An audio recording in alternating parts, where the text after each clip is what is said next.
हम मीरा मिश्रा गोर लगै छी मिथिला। आइ फेर हम एकटा अलग कॉन्टेंट लऽ कऽ आयल छी जे हम घी कोना बनबै छी से अहूँ सबके देखबै छी अपन हाथसँ घी। ई घी तऽ अपना सबके हर घरमे बनैए, लेकिन हम कोना बनबै छी से अहूँ सबके देखबै छी जे बिना कोनो उपकरणके यूज केने, जेना पुरान तरीका आबि रहल अछि दादी नानीके, ओहिना एकदम हम घी बनबै छी। घीके तऽ स्वास्थ्यके लेल अमृत तऽ छिहे, लेकिन अगर गहराइमे सोचियौ तऽ घी बनबैसँ स्वास्थ्यके बहुत रास फायदा छै।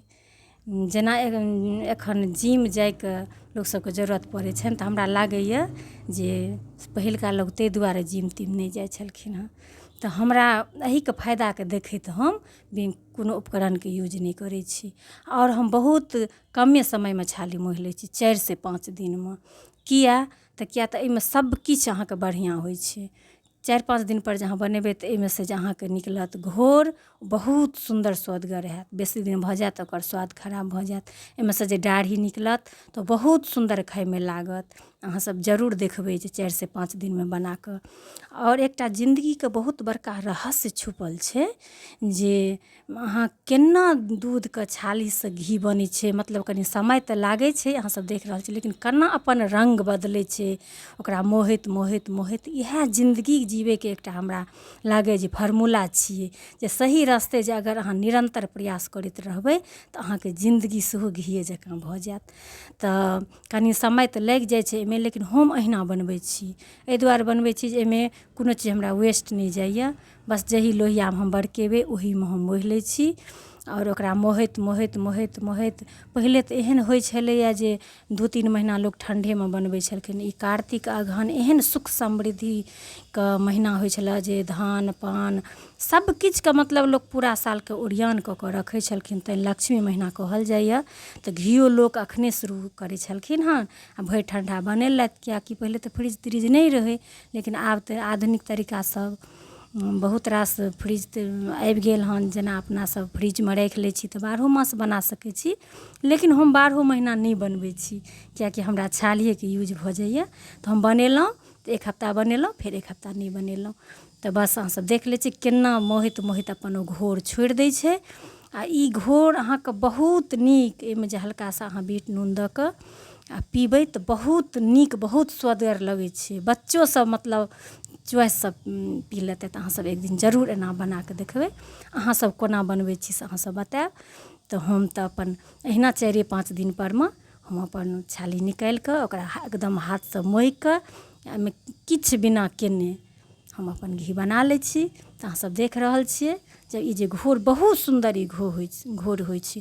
ओकर बाद एकरा जखन भऽ गेलै गोला तऽ एकरा कनि फेर पानि दऽ कऽ एकरा धोइ दै छियै, आओर धोलाके बाद एही लोहिआमे हम फेर अपन बरका लै छी। तऽ बहुत फायदा करैए घीके। तऽ कतेक बखान करी जे दवाइ दारूसँ लऽ के अपना सबके किछो भेल तऽ अपन घीके यूज अपना सबके 12 महीना 36 दिन होइए। तऽ बस एकरा हम आब गैसपर चढ़ा देलिए हँ। ओही लोहिआमे जे भी लागल भिड़ल छै सबटा अपन ओहीमे बरकि जेतै, एहिमे भऽ जेतै। बस एकरा धीरे धीरे धीरे धीरे ई पघलि रहल छै। ई अहाँके जखन ओकरा लारैत रहबै कनि, किएकि धरैके कनि रहै छै जे अहाँके पकड़ि लै छी, ताहि दुआरे कनि एकरा अपन पघलाकऽ एकरा छोलनीसँ कनि लारैत रहलहुँ। बस बहुत तेज आँच नहि करबाक छै, मीडियमेपर देलहुँ जे कनि एक रङ्गसँ सबटा अपन भऽ जेतै। किएकि बेसी तेज करबै तऽ कनि जल्दी पकड़ैके डर रहै छै। तऽ ताहि दुआरे एकरा धीरे धीरे मीडियम आँचपरमे एकरा बरका लेलहुँ। बरकबैत बरकबैत जखन अपने ई भऽ जेतै, अहाँसब देखैत रहिऔ। कनि लॉन्ग वीडियो तऽ जरूर भऽ गेल, लेकिन हम सोचलहुँ जे अहाँ सबके पूरा प्रोसेस देखाबी जे घी बनबैके तरीका। ओना सब बनबै छथि, लेकिन सबके अपन अपन कनि कनि तरीका अलग होइ छै। तऽ एहिमे हमरा ई फायदा होइए जे किछु वेस्ट नहि जाइए। अहाँके घीके घी भऽ गेल, डाढ़ीके डाढ़ी भऽ गेल, बहुत नीक लागै छै चीनी मिलाकऽ खाइमे। आओर अहाँके देख रहल छी अहाँसब जे बस भऽ गेलै, हल्का सा बिस्कुट रङ्ग हेतै कि बस एकरा हम फेर अपन कनि हल्का सा ठण्डा देबै, फेर एकरा छानि लेबै। तऽ अहाँसब ओहि दुआरे हम सोचलहुँ जे कनि अहाँसबके पूरा प्रोसेस देखाबै छी। अपन हमरा इच्छा भेल जे कहिओ कहिओ कविताके सङ्ग सङ्ग अपन अहाँसबके भनसाघरके झलक सेहो देखाबैत रही। तऽ बस देखिऔ घी भऽ गेलै, आब एकरा हम छानि रहल छियै। एकरा छानि देलिए हन। छानलाके बाद जे ओ डाढ़ी जे रहतै तकरा अपन चीनी मिलाके धियापुताके दऽ देलहुँ। आओर जे नया बनेने गेलहुँ तकरा अलग रखलहुँ, जे पिछला बनल रहल तकरा यूज करैत गेलहुँ।